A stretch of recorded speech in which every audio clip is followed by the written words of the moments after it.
దేవుని పరిశుద్ధ నామానికి మహిమ కలుగునుగాక. హల్లెలూయా.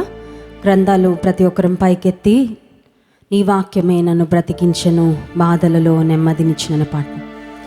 నీ వాక్యమే నన్ను బ్రతికించెను, బాధలలో నెమ్మదినిచ్చెను. నీ వాక్యమే నన్ను బ్రతికించెను, బాధలలో నెమ్మదినిచ్చెను. కృపాశక్తి దయా సత్య సంపూర్ణుడా, వాక్యమై ఉన్న యేసు వందనమయ్యా. కృపాశక్తి దయా సత్య సంపూర్ణుడా, వాక్యమై ఉన్న యేసు వందనమయ్యా. నీ వాక్యమే నన్ను బ్రతికించెను, బాధలలో నెమ్మదినిచ్చెను. నీ వాక్యమే నన్ను బ్రతికించెను, బాధలలో నెమ్మదినిచ్చెను. పరిశుద్ధుడా, మహోన్నతుడా, వాక్యమైన దేవానికి స్తోత్రాలు. నీవు సజీవుడవు, మా మధ్యలో ఉన్నావు, నీకు వందనాలు. ఆది మధ్యాంతరహితుడైన దేవుడవు, అల్ఫా ఒమేగా ప్రభా. నీకు ఆది లేదు, అంతము లేదయ్యా. మా జీవితాలకు చాలిన దేవుడో ప్రభా, నీకు స్తోత్రాలు. శుక్రవారం ఉపవాస ప్రార్థనలో ఎంతో ఆసక్తితో నీ పాదాల చెంతకు మేము వచ్చాం ప్రభా. నీ ముఖ దర్శనం చేసుకోవాలని వచ్చాము. నీ దర్శన భాగ్యము నీ వాక్కు ద్వారా మాకు కలుగ చేయండి. నీ ప్రత్యేకమైన స్పర్శ మాకు అనుగ్రహించండి ప్రభా. నీ దీవెనలు మాపై కుమ్మరించండి. విశ్వాసములో మేము ఎదుగుతూ నీ వాక్యము వినుట ద్వారా ప్రభా నీలో వేరుపడినట్లుగా నీ కృప మాకు సమృద్ధిగా దయచేయండి. పరిశుద్ధ ఆత్మదేవ, నీ ఆత్మ కార్యములు మా మధ్యలో జరిగించండి. నిలబడిన నన్ను సంపూర్ణంగా నీ సిలువ చాటును మరుగుపరిచి కేవలం మీ నోటి బురగా వాడుకొనుమని యేసుక్రీస్తు ప్రభువారి అతిశ్రేష్టమైన నామంలో ప్రార్థిస్తున్నాం తండ్రి, ఆమెన్. యేసుక్రీస్తు ప్రభు ఈ లోకంలో జీవించిన కాలంలో అనేక వ్యాధులతో బాధపడుతున్న వారు ఆయన వద్దకు వస్తున్నప్పుడు ఆయన వారిని స్వస్థపరుస్తూ వచ్చాడు. వచ్చిన ఎవరిని కూడా యేసయ్య డిసప్పాయింట్ చేసి పంపించలేదండి. చూడండి, ఒక ఇంటర్వ్యూకి ఎవరైనా అటెండ్ అయితే అందరికీ జాబ్ గ్యారంటీయా? ఖచ్చితంగా కాదు. అందరూ సెలెక్ట్ అవుతారా? ఖచ్చితంగా అవ్వరు. అప్లై చేసుకున్న వాళ్ళందరికీ నిరాశ కాకుండా అందరికీ ఒక గుడ్ న్యూస్ ఏనా అంటే కుదరదు అది. కానీ యేసుక్రీస్తు ప్రభు వద్దకు వచ్చిన ప్రతి ఒక్కరిని ఆయన ఆనందపరిచి, సంతోషపరిచి, స్వస్థపరిచి, సంతృప్తిపరిచి పంపించాడు. కానీ ఆయన దగ్గరకు వచ్చిన వారిని ఎవరిని కూడా వట్టి చేతులతో పంపించలేదు. దేవుని సన్నిధికి వచ్చే మనకు అదే ధైర్యం. అదేంటంటే ఆయన కృపాసనం వద్దకు మనం సమీపించినప్పుడు సమయోచితమైన సహాయాన్ని దేవుని నుండి ఖచ్చితంగా మనం పొందుకొని వెళ్తాము అనే విశ్వాసము, నమ్మిక మన జీవితంలో ఉంది. కాబట్టి దేవుని పాదాల చెంతకు వచ్చినప్పుడల్లా ఒక కాన్ఫిడెన్స్తో రావాలంట. ఏం కాన్ఫిడెన్స్ అంటే, నేను ఎందుకు వచ్చానో దేవుడు నా యొక్క ఉద్దేశాలను ఆయన చిత్తానుసారంగా సఫలపరుస్తాడు, నా జీవితాన్ని నింపి పంపిస్తాడు అనే ధైర్యంతో, అనే నమ్మికతో, విశ్వాసంతో మనం వచ్చినప్పుడు మన జీవితంలో అద్భుత కార్యాలు జరుగుతాయి. లూకా సువార్తలో యేసుక్రీస్తు ప్రభు చేసిన ఒక అద్భుత కార్యాన్ని గురించి మనం ధ్యానం చేసుకుందాం. లూకా సువార్త 17వ అధ్యాయము 11వ వచనం నుండి కొన్ని వచనాలు మార్చి చదువుకుందాం. Gospel of Luke chapter 17 from verse 11. ఆయన యెరూషలేమునకు ప్రయాణమైపోవచ్చు సమరయ గలిలయల మధ్య వెళ్ళుచుండెను.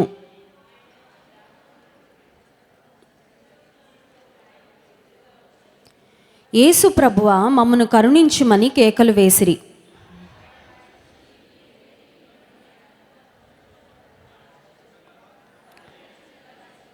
వారిలో ఒకడు తనకు స్వస్థత కలుగుట చూచి గొప్ప శబ్దముతో దేవుని మహిమపరచుచు తిరిగి వచ్చి ఆయనకు కృతజ్ఞతాస్తుతులు చెల్లించుచు ఆయన పాదముల యొద్ద సాగిలపడెను. వాడు సమరయుడు. 17వ వచనం 18వ వచనం కూడా అందరం కలిసి చదువుకుందాం. అందుకు యేసు, 10 మంది శుద్ధులైరి కారా? ఆ 90 ఎక్కడా? ఈ అన్యుడు తప్ప దేవుని మహిమపరచుటకు తిరిగి వచ్చిన వాడెవడును అగపడలేదా అని చెప్పి, నీవు లేచి పొమ్ము, నీ విశ్వాసము నిన్ను స్వస్థపరిచినని వానితో చెప్పాను. Very very interesting incident. చాలా ఆసక్తికరమైన సన్నివేశం. 10 మంది కుష్ఠరోగులు వచ్చారంట. 10 మందిలో ఒకరినే బాగు చేస్తాను, ఇద్దరిని బాగు చేస్తాను, పోన్లే 5 మందిని స్వస్థపరుస్తాను, ఇంకొక 5 మందికి నిరాశ అని యేసయ్య చెప్పలేదండి. మీ యొక్క పాపాన్ని బట్టి, మీ యొక్క అతిక్రమాలని బట్టి మీకు ఇలా వచ్చింది, అందుకని ఇంకొంతకాలం మీరు శిక్ష భరించాలి అని యేసయ్య ఎవరిని డిసప్పాయింట్ చేసి తీర్పు తీర్చి పంపించలేదు. యేసుక్రీస్తు ప్రభు జీవించిన కాలంలో ఆయన ప్రేమ చూపించాడు, క్షమాపణ చూపించాడు, మేలు చేశాడు తప్ప ఎవ్వరికి కూడా కీడు చేయలేదు. దేవుని బిడ్డలంగా మనం కూడా ఈ లోకంలో జీవిస్తున్నప్పుడు చేతనైతే మేలు చేయాలి, లేకపోతే మౌనంగా ఉండాలి. ఎవ్వరికి కీడు మాత్రం చేయడానికి వీలు లేదు. హల్లెలూయా. కీడు చేయుట మాని మేలు చేయుడి, సమాధానమును వెదకి దాని వెంటాడుము అనే మాట ఉంది వాక్యంలో. చేతనైతే మేలు చేయాలి, కీడు చేయాలని ఇన్స్పిరేషన్ రాదంటే వస్తుందండి. చూడండి, చాలామంది నా దగ్గరకు వచ్చి అంటారు, అక్క మీ వాక్యం వినడం ద్వారా చాలా ఇన్స్పైర్ అయ్యాను అక్క అని. ఎందుకు ఇన్స్పైర్ అయ్యామంటే ఇంకా భక్తిగా బ్రతకాలి, ఇంకా దేవునికి ఇష్టంగా బ్రతకాలి. ఈ ఇన్స్పిరేషన్ ఉంటుంది. సాతాను ఇచ్చే ఇన్స్పిరేషన్ కూడా ఉంటుంది తెలుసా. సాతాను కూడా ఇన్స్పైర్ చేస్తాడు. దొంగల్ని కూడా అపవాది ఇన్స్పైర్ చేస్తాడు. ఏమని తెలుసా, పలానా వాళ్ళని వెళ్ళి దోచుకో. నరహత్య చేసే వాళ్ళకు కూడా ఇన్స్పిరేషన్ వస్తుంది. ఆ ఇన్స్పిరేషన్ ఎక్కడి నుంచి వస్తుంది అంటే సాతాను నుంచి వస్తుంది. చంపు చంపు చంపు, ఇంకా వాళ్ళు చంపేదాకా వాళ్ళకి మనశ్శాంతి ఉండదు అనమాట. సో గాడ్లీ ఇన్స్పిరేషన్, దైవికమైన ఇన్స్పిరేషన్ ఒకవైపు నుండి దేవుడు కలుగజేస్తుంటే, దేవుని వాక్యం ద్వారా మనకు వస్తూ ఉంటే, దేవుని వాక్యాలు ఉండడం ద్వారా మనకు వస్తుంటే, అపవాది నుండి కూడా ఇన్స్పిరేషన్ వస్తుంది. ఆ ఇన్స్పిరేషన్ కూడా మనల్ని కూర్చొనివ్వదు, నించొనివ్వదు. చెయ్యి, ఏదో ఒకటి చెయ్యి, పలానా వాళ్ళకి కీడు చేయి, పలానా వారి గురించి చెడ్డ ఆలోచనలు యోచించు, పలానా వారికి ఏదో ఒక విధంగా నష్టం కలుగజేయి, పలానా వారి గురించి చెడ్డగా ఎవరో ఒకళ్ళకి చెప్పు, పలానా వారికి ఉన్న మంచి పేరు పాడు చేయి, లేకపోతే పలానా కుటుంబంలో పలానా కాపురంలో మంట వేయి, చిచ్చు పెట్టు. ఇలాంటి ఇన్స్పిరేషన్లు కూడా వస్తూ ఉంటాయి. కానీ వస్తున్న ఇన్స్పిరేషన్ దేవుని నుండి వస్తుందా, సాతాను నుండి వస్తుందా గుర్తించి గమనించి ఆ తేడా చూసి, ఓహో అపవాది నుండి ఇన్స్పిరేషన్ వస్తుంది కాబట్టి ఈ ఇన్స్పిరేషన్కు నేను లొంగకూడదు, నేను ఏమాత్రం చోటు ఇవ్వకూడదని జాగ్రత్త పడితే మనం ఆశీర్వాదాన్ని పొందుకుంటాం. అపవాది ఇచ్చే ఇన్స్పిరేషన్ కూడా అన్ని ఇన్స్పిరేషన్లు నాకే అని తీసేసుకొని ఆచరణలో పెట్టేశామంటే ఖచ్చితంగా నష్టపోతాం. ఇతరులకి నష్టాన్ని కష్టాన్ని కలుగజేసి మనం ఎప్పుడూ బాగుపడం మన జీవితంలో కదండి. కనుక యేసుక్రీస్తు ప్రభు ఈ లోకంలో జీవించినప్పుడు అందరికీ మేలు చేస్తూ చేస్తూ చేస్తూ చేస్తూ వెళ్ళాడు అంతే. ఆయన జీవితకాలం అంతా మేలే చేశాడు. దేవుని వాక్యం ఇంకొక మాట కూడా ఉంది, కీడునంట మేలుతో జయించాలంట. హల్లెలూయా. ఈ లోకంలో ఒక సామెత ఉంటుంది, అదేంటంటే ముళ్ళును ముళ్ళుతో తీయాలని వినుంటారు కదా. ముళ్ళును ముళ్ళుతోనే తీయాలి. సో చెడుని చెడుతోనే జయించాలి అని ఒకవేళ లోక సామెత ఏమో, కానీ దేవుడు అలా చెప్పట్లేదు. చెడుగును కూడా కీడును కూడా నువ్వు మేలుతో జయించు, ద్వేషాన్ని ద్వేషంతో జయించమని ప్రపంచం చెప్తుంటే యేసయ్య ఏం చేసి చూపించాడంటే ద్వేషాన్ని కూడా ప్రేమతో జయించాలి అని. యేసుక్రీస్తు ప్రభు వద్దకు 10 మంది కుష్ఠరోగులు వచ్చారంట. వారు ఎదురుగా వచ్చి దూరమున నిలిచారంట. ఎందుకంటే కుష్ఠరోగం అనే వ్యాధి శరీరానికి సంబంధించిన వ్యాధి, స్కిన్ డిసీజ్, దాన్ని కప్పుకోవడానికి అవకాశం లేదు. శరీరం అవయవాలకు లోపలొచ్చే వ్యాధులు బయటకి చెప్పుకుంటే కానీ తెలియదు. కానీ కుష్ఠరోగం అనే వ్యాధి మనిషి దేహాన్ని తినివేస్తుంది, మనిషి అవయవాల్ని తినివేస్తుంది. కనుక మనిషి ముఖం చాలా వికారంగా అయిపోద్ది, వేళ్ళని తినేస్తూ ఉంటుంది, కాళ్ళ వేళ్ళని తినేస్తూ ఉంటుంది. ఆ చర్మం అంతా ఒకలాగా చీకిపోయినట్టు హెల్తీగా కనబడదండి స్కిన్. చూడగానే ఒక వ్యక్తికి కుష్ఠరోగం ఉంది అంటే గుర్తుపట్టచ్చు. ఇంకొకటి, పాత నిబంధన గ్రంథంలో ఎవరికైనా కుష్ఠరోగం వస్తే వారిని పాలెం వెలుపట ఉంచాలని ధర్మశాస్త్రం తెలియజేస్తుంది. వాళ్ళు ఇంట్లో ఉండడానికి వీల్లేదు, అందరితో కలిసి ఒక సామాన్యమైన ఒక నార్మల్ లైఫ్ వాళ్ళు లీడ్ చేయడానికి అవకాశం లేదు. అండ్ కుష్ఠరోగం ఒక్కసారి జీవితంలో వచ్చిందంటే ఇంక అది పోదు, ఇంకా అది లైఫ్ లాంగ్ ఆ వ్యాధితో అలాగే చనిపోవాలి. కొన్నిసార్లు మన జీవితంలో కొన్ని సమస్యలు వస్తాయి, అవి ఎలా వస్తాయో తెలియదు, కానీ వచ్చిన తర్వాత మాత్రం అర్థమైపోద్ది ఏంటంటే ఇంకా జీవితకాలం అంతా ఈ వ్యాధితో సతమతం అవ్వాల్సిందే. There is no permanent problem. మందుల ద్వారా వచ్చిన వ్యాధిని ఒకవేళ ముదిరిపోకుండా ఆపుకోగలమేమో, కానీ వచ్చిన వ్యాధిని కంప్లీట్గా నయం చేసుకోవడం అయితే అవ్వదు అనే రకమైన వ్యాధులు కూడా చాలా ఉన్నాయి ప్రపంచంలో. ఇప్పుడు జలుబు దగ్గనుకుండా వస్తుంది, మందులు వాడితే పోతుంది. కానీ కొన్ని వ్యాధులు అలా కాదు, ఒక్కసారి వచ్చాయంటే ఇంకా జీవితకాలం అంతట్లో మనిషిని అలా వెంటాడుతూనే ఉంటాయి. ఈ కుష్టు వ్యాధి కూడా అటువంటి భయంకరమైన వ్యాధి. ఈ కుష్టు వ్యాధి బారిన పడిన 10 మంది వ్యక్తులు ఎలాగో విన్నారు, యేసుక్రీస్తు ప్రభు అన్ని రకాల వ్యాధులను బాగు చేస్తున్నాడంట, ఆయన చేతిలో చాలా అద్భుతాలు చేసే శక్తి ఉంది, ఆయనను వేడుకుంటే బాగుండు, మన వ్యాధి పోతుందని యేసుక్రీస్తు ప్రభు ఆ మార్గాన వెళ్తూ ఉన్నప్పుడు వాళ్ళు నిలబడి గట్టిగా కేకలు వేస్తూ ఉంటే యేసయ్య చెప్పిన మాట చూడండి, 13వ వచనం.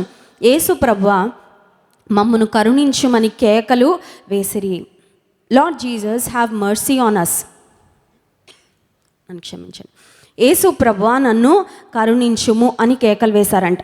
యేసయ్య దగ్గరికి ఎవరైనా వచ్చి నన్ను కరుణించయ్యా, నా పక్షంగా నీ కృపను చూపించు, నీ కటాక్షం నాపై చూపించు అని ఎవరు వేడుకున్నా సరే వాళ్ళని యేసయ్య నేను కరుణించనని ఎప్పుడూ చెప్పడండి. నీ జీవితంలో ఎంత నిస్సహాయ పరిస్థితి వచ్చినా, ఎంత దౌర్భాగ్య స్థితికి దిగజారిపోయినా, ఇంకా మనుషులైతే ఎవరు నన్ను క్షమించరండి, నా తల్లిదండ్రులు కూడా నన్ను క్షమించరు, నా భర్త నన్ను క్షమించడు, నా భార్య నన్ను క్షమించదు, నా పిల్లలు నన్ను అంగీకరించరు, ఎందుకంటే నేను అంత భయంకరమైన పని చేశాను, అంత భయంకరమైన స్థితిలో ఉన్నాను అని నీకు అంత భయంకరమైన పరిస్థితుల్లో అలాంటి ఆలోచన వచ్చినా యేసయ్య నన్ను కరుణించు అని నువ్వు అడిగితే ఆయన ఖచ్చితంగా ఆయన కనికరమును, ఆయన కరుణను, ఆయన జాలిని నీ పక్షంగా చూపిస్తాడు. హల్లెలూయా. యేసయ్య, యేసు ప్రభువా మమ్మును కరుణించుము అని కేకలు వేయగానే యేసయ్య ఏం చేశారంటే 14వ వచనం, ఆయన వారిని చూచి మీరు వెళ్ళి మిమ్మును యాజకులకు కనుపరుచుకొనుడని వారితో చెప్పెను.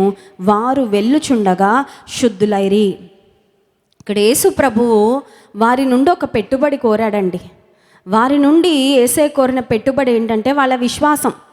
మీరు ముందు బాగుపడిపోతారు, ఆ తర్వాత యాజకుల దగ్గరికి వెళ్ళండి అని చెప్పలేదు. యేసయ్య అన్నారు ముందు యాజకుల దగ్గరికి వెళ్ళండి అన్నారు. వెళ్తూ ఉండగానే స్వస్థత కార్యము జరిగింది. అంటే అర్థం ఏంటంటే వారిలో ఉన్న విశ్వాసాన్ని యేసయ్య పరీక్షించాడు. వాళ్ళకి విశ్వాసం ఉందా లేదా అని. 10 మంది పాస్ అయ్యారు ఆ టెస్ట్లో. హల్లెలూయా.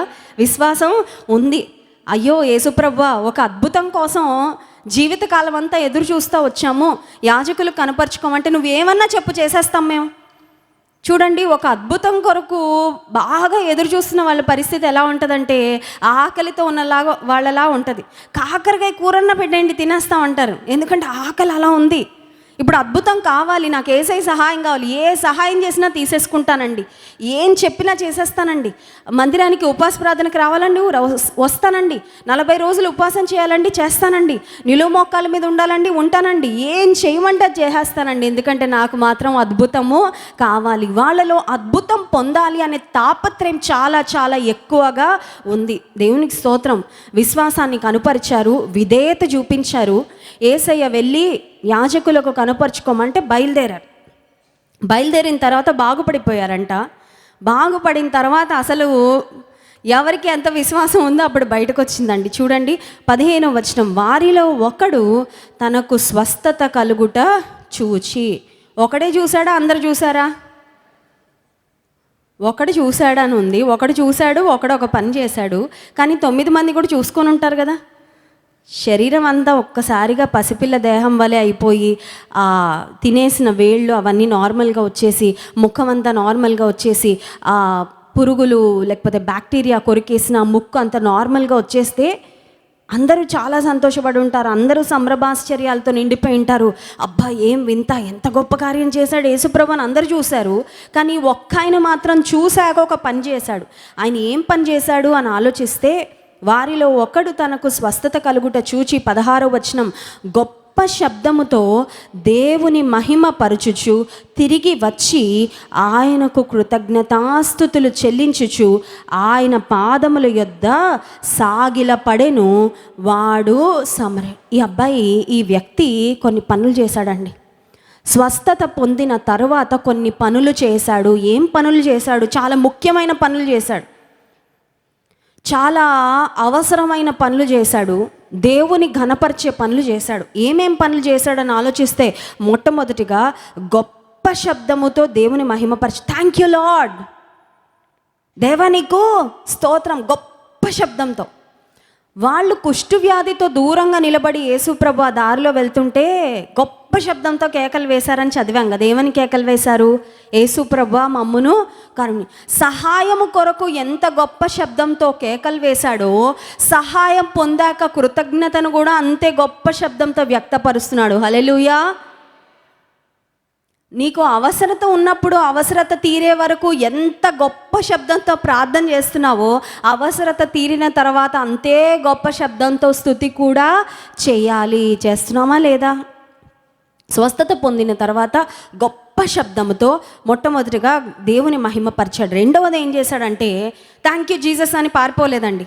యేసుప్రభు ఇక్కడే ఉన్నాడు కదా, ఒకసారి ఆయన దగ్గరకు నేను వెళ్తాను తిరిగి వచ్చి. మిగతా వాళ్ళందరూ వెళ్ళారు. ఎక్కడికి వెళ్ళారంటే ఫ్యామిలీ మెంబర్స్ దగ్గరికి వెళ్ళారు. మా భార్యకి చూపించాలి, నా పిల్లలకి చూపించాలి, మా అమ్మ నాన్నని కలవాలి, మా ఇంటి పక్కన వాళ్ళకి చూపించాలి, మా స్నేహితులకు కనపరుచుకోవాలి, దేవుడు మమ్మల్ని ఇలా స్వస్థపరిచాడని వాళ్ళతో వీళ్ళతో చెప్పుకోవాలని పరిగెత్తారేమో, కానీ ఈ వ్యక్తి మేలు చేసిన దేవునికి చెప్పుకోవాలని మళ్ళీ తిరిగి దేవుని దగ్గరికే వచ్చాడు. హల్లెలూయా. ఎన్ని మేలులు పొందుకున్నా నువ్వు మళ్ళీ మళ్ళీ మళ్ళీ మళ్ళీ ఎవరి దగ్గరికి రావాలా? అది చాలామంది ఎలా ఉంటారంటే ఒక్కసారి దేవుని దగ్గరకు వస్తారు, పెద్ద బంపర్ ఆఫర్ కొట్టేస్తారు, పెద్ద లాటరీ తగిలినట్టు దేవుడు ఏదో గొప్ప ఆశీర్వాదమే, కానీ ఇంకెప్పుడు కనపడరు. ఇంకా అదే ఎండింగ్ అనమాట. ఇంకా ఆ తర్వాత మందిరంలో ఎంత వెతకండి, ఏ మూల వెతకండి, కనపడరు, ఇంకా అడ్రస్ ఉండరు అనమాట. మేలు పొందే వరకే అంతే. మాకు కావాల్సింది వచ్చింది కదండి, చాలు. మేము కోరుకున్న ఉద్యోగం వచ్చింది కదండి, చాలు. పెళ్ళైపోయింది కదండి, చాలు. దేవుడు పిల్లల్ని ఇచ్చాడు కదండి, చాలు. ఇల్లు కట్టాం కదండి, చాలు. లైఫ్లో సెటిల్ అయ్యాం కదండి, చాలు. అప్పులు తీరాయి కదండి, చాలు. వ్యాధి పోయింది కదండి, చాలు. ఇంకా మళ్ళీ దేవుని సన్నిధిలో నేను కనబడాలని ఎవరు ఎక్స్పెక్ట్ చేయొద్దు. ఎవరు ఎక్స్పెక్ట్ చేసినా చేయకపోయినా దేవుని సన్నిధిలో నువ్వు నేను కనబడాలని దేవుడు మాత్రం ఎక్స్పెక్ట్ చేస్తూనే ఉంటాడు. హల్లెలూయా. కోరుకోడా దేవుడు? పిల్లలను కని పెంచి పెద్ద చేస్తే తల్లిదండ్రులు వాళ్ళ పిల్లలు ఎప్పటికీ వాళ్ళ కంటికి కనబడకుండా అక్కడిక్కడ తిరుగుతుంటే ఎంత బాధపడతారు? అందుకే దేవుడు అంటాడు, నేను పిల్లలను పెంచి పెద్ద చేసి తిని, కానీ వారు నా మీద తిరుగుబడి ఉన్నారు అని. దేవుని మీద తిరుగుబడ్డం అంటే దేవుని విడిచి వెళ్ళిపోయే అనుభవం కాదంటారా? దేవుడు ప్రతి ఆదివారం, ఒకవేళ మేము చూడకపోవచ్చాం, పలానా సిస్టర్ వచ్చారా, పలానా ఆంటీ వచ్చారా, పలానా మామగారు వచ్చారా, పలానా తమ్ముడు వచ్చాడా, పలానా అంకుల్ వచ్చారా అని మేము చూడకపోవచ్చేమో, ఒకవేళ మీకోసం ఒకవేళ తోటి విశ్వాసులు వెతకపోవచ్చేమో, యేసే మాత్రం ఖచ్చితంగా వెతుకుతాడు. నా బిడ్డ వచ్చిందా? నువ్వు యేసయ్య దగ్గర అటెండెన్స్ వేయించుకుంటే ఆయన ముఖంలో ఖచ్చితంగా ఒక చిరునవ్వు ఉన్నట్టే. హల్లెలూయా. యేసయ్య 10 మంది కోసం చూశాడండి, కానీ ఒక్కడే తిరిగి వచ్చాడు. ఒక్క వ్యక్తే వెనక్కి వచ్చాడు.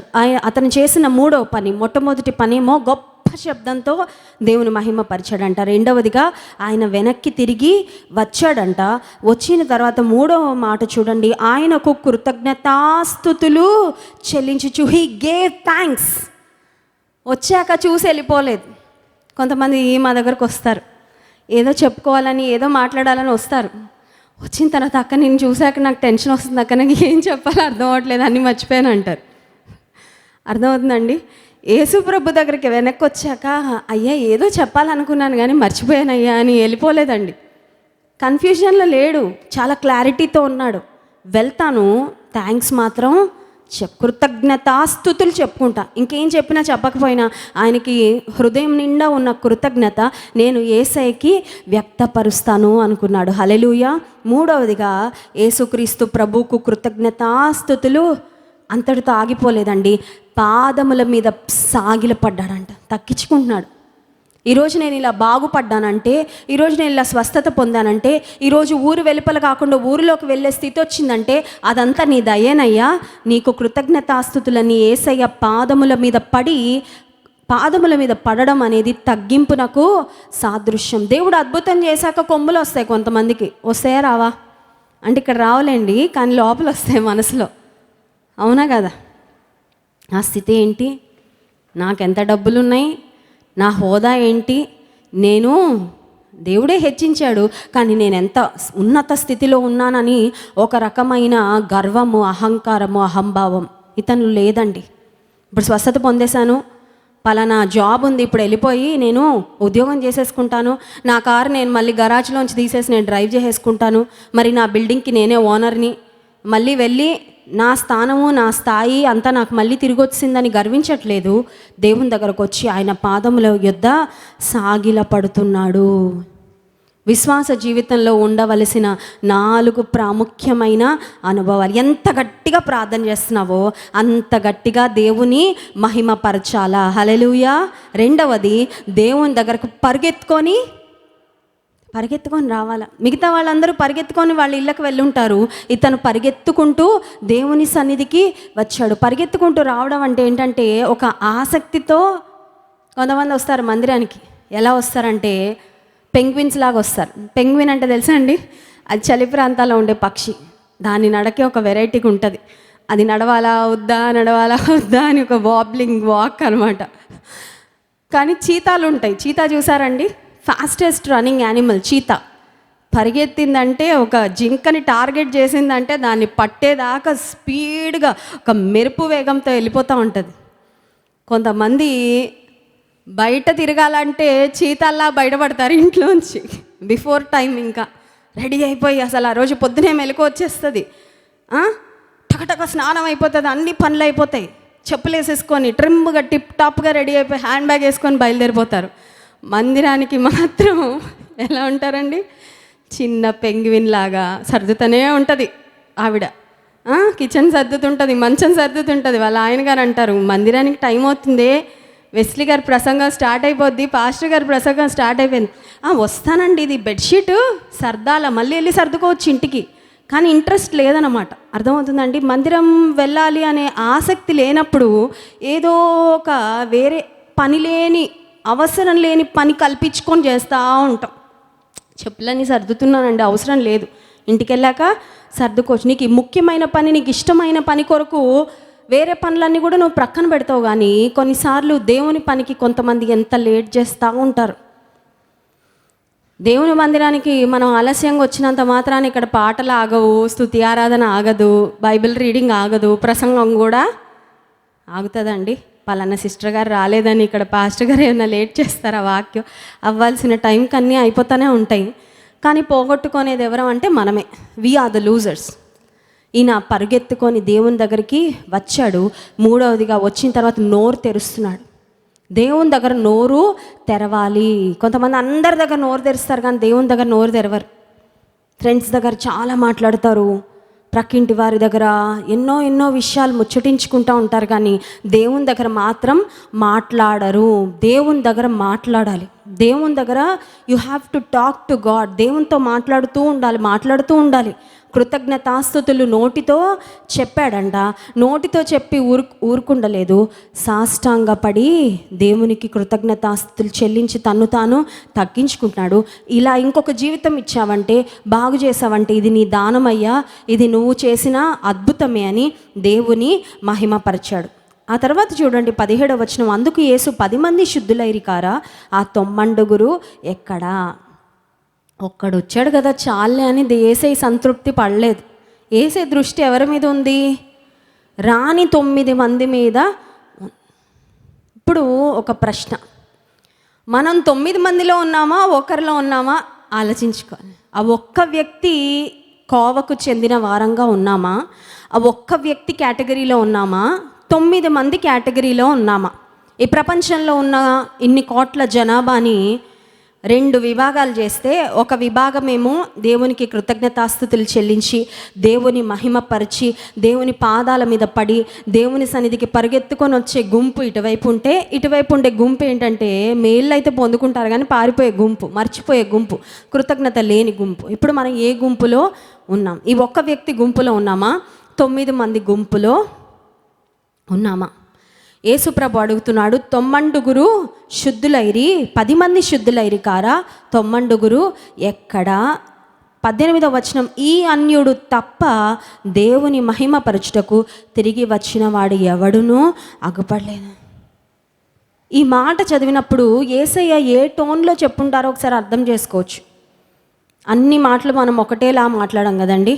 అమ్మ అనే పదం పిలిచినా ప్రేమగా ఉన్నప్పుడు అమ్మా అంటాం, కోపంగా ఉన్నప్పుడు అమ్మా అంటాం, అది వేరేలా ఉంటుంది. యేసయ్య ఈ మాట చెప్పినప్పుడు ఏ టోన్లో మాట్లాడు ఉంటారు? ఆయన ఏ భావంతో ఆ మాట పలుకుంటారంటే, నాకు ఈ మాట చదువుతున్నప్పుడు I can hear disappointment in the voice of Jesus. యేసయ్య యొక్క మాటల్లో ఒక రకమైన బాధ. ఈ ఒక్కడ తప్ప ఇంకెవరూ రాలేదా? మేలు పొందిన 10 మందిలో ఈ ఒక్కడ తప్ప ఇంకెవరూ వెనకకు తిరిగి అందరికీ మేలు చేశానే, అందరినీ ఒకేలాగా బాగు చేశానే, అందరినీ ప్రేమించానే, అందరి భవిష్యత్తు బాగు చేశానే, అందరి కుటుంబ పరిస్థితులు బాగుపడాలని నేను ఇంతగా వీళ్ళకి కార్యం చేశానే, మరి 99 మంది ఎక్కడా? ఉపవాస ప్రార్థనకు వచ్చిన మనము ఒక ప్రశ్న వేసుకోవాలి. అదేంటంటే, కృతజ్ఞత చెల్లించే వారముగా ఉన్నామా, లేకపోతే కంప్లైంట్ చేసే వారముగా ఉన్నామా? కంప్లైనింగ్ చాలాసార్లు మనం చేస్తూ ఉంటాం. ఎట్లా చేస్తామో చెప్తాను చూడండి. పెద్ద ఇల్లు వచ్చేదాకా ప్రార్థన చేసుకుంటారు, మెయిన్గా స్త్రీలు. పెద్ద ఇల్లు ఇవ్వయ్యా, ఇరికింట్లో చచ్చిపోతున్నాము, ఇరికింట్లో ఎంత కష్టంగా ఉందో సామాన్లు సర్దుకోవడము అని బాగా ప్రార్థన చేసుకుంటే పెద్ద ఇల్లు ఇస్తాడండి దేవుడు. ఇవ్వగానే అప్పుడు ఏమని సనుగుతుంది తెలుసా? ఈ పెద్దిల్లు సర్దుకోలేకపోతున్నాను, తుడుచుకోలేకపోతున్నాను, బూజులు దులుపుకోలేకపోతున్నాను అంటే లేనప్పుడు సనగడమే, దేవుడు ఇచ్చాక సనగడమే. అర్థమవుతుందండి? ఇప్పుడు బ్రదర్స్ దగ్గరకు వద్దాం.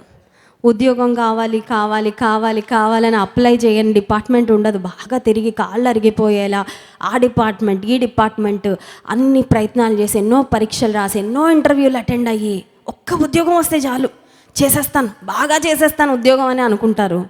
ఉద్యోగం వచ్చిన తర్వాత మంచిగా జీతం వస్తూ ఉంటుంది ప్రతి నెల. అబ్బో ఈ పని చేయలేకపోతున్నాను అంటారు. పని చేయకుండా ఖాళీగా కూర్చున్నందుకు ఎవరైనా జీతం ఇస్తారండి? ఎవరు ఇవ్వరు కదా. అలాంటప్పుడు కంప్లైనింగ్ యాటిట్యూడ్ వచ్చినప్పుడు ఒకటి అర్థం చేసుకోవాలి, ఉద్యోగాలు లేక బాధపడుతున్న వాళ్ళు ఎందరో. నేను ఈ పని చేయలేకపోతున్నాను అని బాధపడ్డం కంటే, ఉద్యోగం ఇచ్చావయ్యా స్తోత్రం. ఆ కంప్లైనింగ్ చేసే సమయంలో, ప్రభా ఉద్యోగం ఇచ్చావు వందనాలు, ఈ ఉద్యోగం చేయడానికి కూడా నాకు జ్ఞానం ఇవ్వు, ఈ ఉద్యోగం చేయడానికి కూడా నాకు సామర్థ్యమో ఇవ్వని దేవుని స్తుతిస్తే ఎంత బాగుంటుంది. పిల్లలు పుట్టేదాకా పిల్లలు పిల్లలు పిల్లలు పిల్లలని అడుగుతారు. పిల్లలు వచ్చిన తర్వాత ఇంటికి వచ్చిన వాళ్ళందరికీ ఈ పిల్లల మీద చెప్తుంటారు, వీళ్ళు అల్లరండి, భరించలేకపోతున్నామండి, వీళ్ళనండి హాస్టల్లో దిగబెట్టేస్తే బాగుండండి, వీళ్ళు లేకుండా ఉన్నప్పుడు నా జీవితం ఎంత ప్రశాంతంగా ఉండేదో. నీ పూర్వపు స్థితి ఎలా ఉంది? పిల్లలు రాకముందు నువ్వు ఎలా ప్రార్థన చేసుకున్నావు? కొంతమంది భర్తల గురించి కూడా అంతే, ఓ సనుగుతూ ఉంటారు, ఈ భర్త అండి ఇలాంటోడండి అలాంటోడండి. అందరం మనం అనుకున్నట్టే ఉండాలనుకుంటాం కదండి. అందరం మనం అనుకున్నట్టే ఉండాలనుకుంటాం, కానీ మనం మాత్రం ఎవరు అనుకున్నట్టు మనము మారం. నేను నాలాగే ఉంటాను, నేను అనుకున్నట్టు నా బిడ్డలు ఉండాలి, నేను అనుకున్నట్టు నా భర్త ఉండాలి, నేను అనుకున్నట్టు నా అత్తగారు ఉండాలి, నేను అనుకున్నట్టు మా మామగారు ఉండాలి. నేను మారను, కానీ ప్రపంచం అంతా నాకు అనుగుణంగా మారాలనుకునే వాళ్ళకి అందరితో కంప్లైంట్సే, అన్నిటితో కంప్లైంట్సే. ఒక్కో తమ్ముడు ఉంటాడు, ఈ బైక్ ఎందుకు వేస్ట్ బైక్ వాళ్ళ ఫ్రెండ్ ఏదో లేటెస్ట్ మోడల్ కొనుక్కొని ఉంటాడు. అది చూడగానే ఇంక ఈ బైక్ని చూస్తుంటే విరక్తి వస్తుంటుంది అన్నమాట. ఈ బైక్ కూడా లేని వాళ్ళు ఎంతమంది ఉన్నారు? ఒకప్పుడు నువ్వు కాలినడక నడుస్తూ వెళ్ళిన రోజులు ఒకసారి జ్ఞాపకం చేసుకుంటే, ప్రభా ఈ బైక్ ఇచ్చావు నీకు వందనాలు, at least I have a vehicle, నాకు అట్లీస్ట్ ఒక వాహనము ఉంది, నీకు వందనాలు, అట్లీస్ట్ ఈ వస్త్రాలు ఉన్నాయి, లేటెస్ట్ మోడల్ లేకపోయినా పర్వాలేదని నువ్వు నీకున్న దాన్ని బట్టి ప్రభువును స్తుతిస్తావు. హల్లెలూయా. ఈ వ్యక్తి కృతజ్ఞత కలిగి యేసయ్య వద్దకు తిరిగి వచ్చాడు. ఈ ఉపవాస ప్రార్థనకు వచ్చిన మనము ఒక్కసారి దినములో ఎన్నిసార్లు కృతజ్ఞత చెప్పుకుంటున్నాము, ఎన్నిసార్లు సణుగుతున్నాం, ఎన్నిసార్లు కంప్లైంట్ చేస్తాం. అన్నీ దేవుడిచ్చినవే, but you are not able to enjoy the blessing. దేవుడు నీకు ఇచ్చిన ఆశీర్వాదాలతో నువ్వు ఆనందించలేకపోతున్నావు. ఎందుకంటే ఇంకెవరినో చూసి వాతలు పెట్టుకుంటున్నావు, లేకపోతే ఇంకెవరికో ఉన్నది నాకు లేదనుకుంటున్నావు, లేకపోతే ఉన్న స్థితితో నువ్వు సంతృప్తి పడక ఇంకేదో కావాలని ప్రభువును ఉన్నదాన్ని బట్టి ఘనపరచలేకపోతున్నావు. అమెరికా దేశంలో క్యాథరిన్ అనే ఒక సహోదరి ఉందండి, క్యాథరిన్ వుల్ఫ్ ఆమె పేరు. మీరు యూట్యూబ్లో కొడితే ఆమె వీడియోస్ వస్తాయి. చాలా అందమైన స్త్రీ. ఆమెకి దేవుడు ఒక మంచి భర్తనిచ్చాడు. ఇద్దరు చిన్న పిల్లలండి, చిన్న బాయ్స్, 2 బాయ్స్, 2 అబ్బాయిలను దేవుడు ఆమెకి ఇచ్చాడు. ఒకరోజు అనుకోని విధంగా she had a massive brain stroke సడన్గా వచ్చింది. It was not expected. ఆమె చాలా చిన్న వయసులోనే ఉంది, చాలా అందమైన జీవితం తనది, వెల్ సెటిల్డ్ లైఫ్, మంచి భర్త, చక్కని కొడుకులు, మంచి ఇల్లు ఉంది. She has a wonderful job. ఆమెను మంచిగా ప్రేమించే భర్త ఉన్నాడు. జీవితం అంతా బాగుంది అనుకున్న సమయంలో ఒక నిమ్మలంగా ఉన్న సముద్రంలో ఒక బండరాయి వచ్చి పడితే నీళ్ళన్నీ ఎలా షాటర్ అయిపోతాయో, ప్రశాంతంగా ఉన్న ఆమె జీవితంలో సడన్గా ఆమెకు వచ్చిన బ్రెయిన్ స్ట్రోక్ వలన షీ హ్యాడ్ పెరాలిసిస్. ఆమెకు పక్షవాతం వచ్చిందండి. పక్షవాతం వచ్చిన తర్వాత ఎమర్జెన్సీకి ఆమెను తీసుకొని వెళ్ళారు. హాస్పిటల్లో కొన్ని నెలలు గడిపింది. డాక్టర్స్ అన్నారు ఈమె బ్రతకడం చాలా చాలా కష్టం, ఎందుకంటే చాలా భయంకరమైన స్ట్రోక్ ఈమెకు వచ్చింది, ఈమె జీవించడం, ఈమె బ్రతికుండడం కష్టం అని డాక్టర్స్ చెప్పారు. కాలు చేతులు ఎత్తలేకపోతుంది, మూతి వంకర అయిపోయింది, మాట్లాడలేకపోతుంది, తన చుట్టూ భర్త ఉన్నాడు, చిన్న చిన్న పిల్లలు ఉన్నారు. నా భవిష్యత్ ఏంటి? ఒకవేళ నాకేమన్నా అయిపోతే నా పిల్లలు అన్యాయం అయిపోతారు, ఏంటి నా భవిష్యత్తు? అగమ్య గోచరమైన స్థితి. కానీ ఆమె విశ్వాసం కలిగిన స్త్రీ క్యాథరిన్ వుల్ఫ్, ఆమె ప్రార్థన చేస్తూ వచ్చింది. మరణ పడక మీద నేను ఉన్నానయ్యా, కానీ నాకు జీవం ఇవ్వు, కానీ నన్ను బాగు చేయి, మాట్లాడే శక్తి ఇవ్వయ్యా, నా పిల్లలతో నేను మాట్లాడుకోవాలి, నా భర్తతో నేను మాట్లాడాలి, తిరిగి మునుపటి వలెనే నేను జీవించడానికి నాకు సహాయం చేయి, స్వస్థపరచని దేవుని సన్నిధిలో ప్రార్థన చేసుకున్న తర్వాత నెలలు గడుస్తూ ఉండగా ఆమెకు ట్రీట్మెంట్ జరుగుతూ ఉంది. స్లోలీ నెమ్మదిగా ఆమె చేతులు చిన్నగా ఆమె లేపగలుగుతుంది, కాళ్ళు చిన్నగా కదపగలుగుతుంది, ఒక వీల్ చైర్లో కూర్చోగలిగే అంతవరకు ఆమెకి స్వస్థత వచ్చింది. మూతి మాత్రం వంకరగానే ఉంది, కానీ నోరు తెరిచి మాట్లాడే వాక్శక్తి ఇచ్చాడు. ఆమెను ఒకళ్ళు వెళ్ళి ఇంటర్వ్యూ చేశారంట. ఏమనంటే, క్యాథరిన్ వుల్ఫ్, అందమైన నీ జీవితంలో సడన్గా మ్యాసివ్ బ్రెయిన్ స్ట్రోక్ వస్తే ఇప్పుడు నువ్వు ఒక వీల్ చైర్కు పరిమితం అయిపోయావు కదా, నీ రెస్పాన్స్ ఏంటి? ఈ పరిస్థితుల్లో నీ స్పందన ఏంటి? నువ్వేం చెప్పాలనుకుంటున్నావు అని అడిగితే ఆమంటది, బ్రెయిన్ స్ట్రోక్ వచ్చినందుకు నేను దేవుని నిందించాలనుకోవట్లేదు, కానీ అంత భయంకరమైన బ్రెయిన్ స్ట్రోక్ వచ్చినా నన్ను దేవుడు సజీవంగా ఉంచాడని నేను దేవుని స్తుతిస్తున్నాను అంటుంది. హల్లెలూయా. నోరు మూతి వంకరపోయిందేమో, మీ అందరిలా నేను మాట్లాడలేకపోతున్నానేమో, కానీ నా మనసులో ఉన్న భావాలు నేను చెప్పుకోవడానికి అట్లీస్ట్ నాకు వాక్శక్తి దేవుడు పెట్టాడు, అందుకు దేవుని స్తుతిస్తున్నాను అంటుంది. హల్లెలూయా. ఇలాంటి స్థితిలో ఉంటే ఇంకొక భర్త విడాకులు ఇచ్చి వెళ్ళిపోతాడేమో, కానీ నా భర్త కంటిపాపలా నన్ను చూసుకుంటున్నాడు, నా ఇద్దరు కొడుకులు నాకు ఒకళ్ళు రైట్ హ్యాండ్ లాగా ఒకళ్ళు లెఫ్ట్ హ్యాండ్ లాగా అమ్మ అంటూ ఉదయం లేచిన దగ్గర నుండి నాకు కావలసినవన్నీ చూసుకుంటారు నా పిల్లలు. దేవుడు నా దగ్గర నుండి ఏం తీసేశాడో వాటి అదిగోండి మీరు చూస్తున్నారు, అందమైన కుటుంబం క్యాథరిన్ వుల్ఫ్.